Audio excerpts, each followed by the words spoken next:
రుతుపవనాల ప్రభావంతో రాజస్థాన్లో వర్షాలు దంచుకొడుతున్నాయి. ఎడతెరిపి లేకుండా కురుస్తున్న కుండపోత వానలతో చెరువులు, కుంటలు పొంగిపొర్లుతున్నాయి.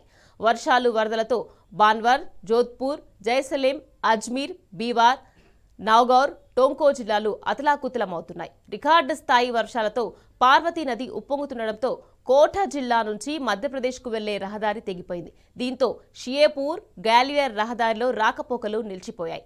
వర్షాల దాటికి అజ్మీర్ దర్గా పైకప్పులో పలు భవనాలు కుప్పకూలాయి. ఇదిలా ఉంటే మరో 5 రోజుల పాటు రాష్ట్ర వ్యాప్తంగా భారీ నుంచి అతి భారీ వర్షాలు కురుస్తాయంటుంది ఐఎండీ. పలు జిల్లాలకు ఆరెంజ్ అలర్ట్ జారీ చేసింది.